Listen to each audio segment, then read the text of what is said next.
Today we're talking about pirates. Everyone loves pirates. Treasure, adventure, and let's not forget the murder and thievery. But we mostly only talk about European pirates, like the infamous Blackbeard.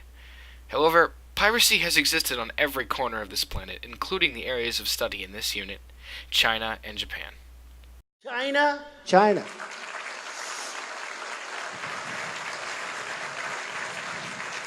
First, let's talk about the most notorious Chinese pirate of all, Cheng Shi.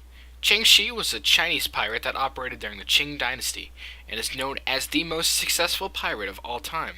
Some of you may remember her from Pirates of the Caribbean. The story of Cheng Shi's rise to power is fascinating. She started off in an area you probably would not likely guess: prostitution. Cheng Shi was originally the favorite prostitute of Zheng Yi, a known pirate. Eventually, the two ended up getting married. Cheng Shi traveled along with Zheng Yi and eventually rose up to become a leader of sorts. When Zheng Yi finally bit the dust, Cheng Shi took over command of the pirate fleet. At its height, her crew, named the Red Flag Fleet, numbered around 50,000 to 70,000 pirates and 1,700 ships. While in power, Cheng Shi made a pseudo-government among her crew. When a pirate obtained loot, they kept 20% of it and gave 80% to the collective fund of the group. Cheng Shi also had rules on women captured. Pirates were allowed to marry women, however, rape was punished with execution. Deserters had their ears cut off, unruly citizens were nailed to the ground and beaten, and other offenses warranted flogging. For a bunch of criminals, Cheng Shi's crew were surprisingly orderly. This strange pirate government would have made Cheng Shi a great pirate alone, but what really makes Cheng Shi a great pirate is how her story ends. Typically, every pirate story ends the same. They are killed, typically in some extremely gruesome way. Cheng Shi, however, retired. The Chinese government, after losing countless soldiers and countless ships to Cheng Shi and her crew, offered her amnesty for her crimes. Cheng Shi took this opportunity and retired from piracy, able to keep all the loot she had amassed over the years and eventually dying of old age. It's this ending to her story that gives Cheng Shi the title of the most successful pirate.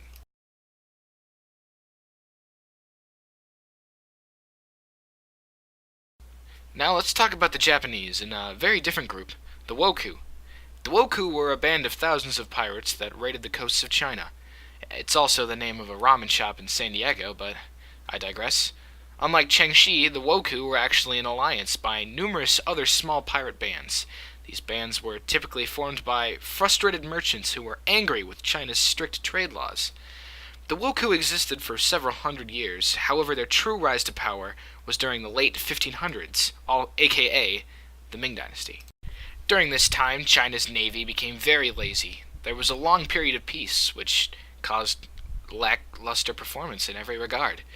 Patrols ended and boats stayed in docks, city guards became lazy, and ships fell into disarray. To top that all off was the fact that the pirates were in the courts of China. The coastal gentry were a group in the Ming court who were paid off by the Wokou. The final nail in the coffin for the Chinese was the impeachment of the Grand Coordinator Zhu Wan, who was the only Chinese official putting up a fight against these pirates.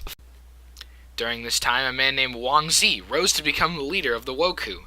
In 1551, Wang Zi gave the Chinese government one final warning to open up the ports and lessen trade restrictions, or there would be consequences. The government responded by tightening restrictions. Probably not the best move. Thus began the Wokou raids. Originally, the Wokou raids started off as simple supply raids.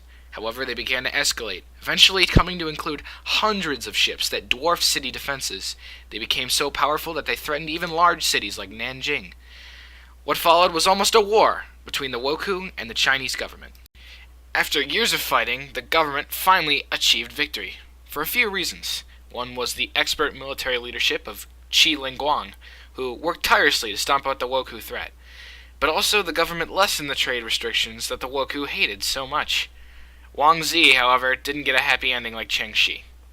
He turned himself into the government, expecting his amnesty, and the government ended up executing him anyway. The old switcheroo.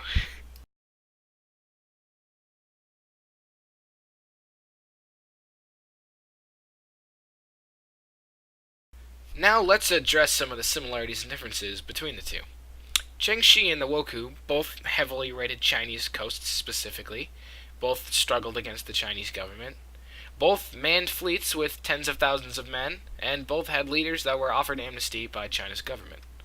There are also some differences between the group. The Wokou were made up of several pirate fleets, however, Cheng Shi and her Red Flag fleet were just one group. Another difference is how the stories end for each of these pirates. While Cheng Shi was able to retire with all her wealth, the Wokou suffered heavy casualties, and their leader Wang Zi was beheaded. Cheng Shi and her group lasted for a couple decades, while the Wokou existed for hundreds of years. And finally, there's motive. Cheng Shi was a pirate purely for her own gain, and although the Wokou also practiced piracy for their own gain, they also did it to protest restrictions on trade with neighboring countries. This concludes our magical pirate educational adventure. I hope you learned something here. Probably. If you knew this, that'd be kind of weird. Well, thanks for watching.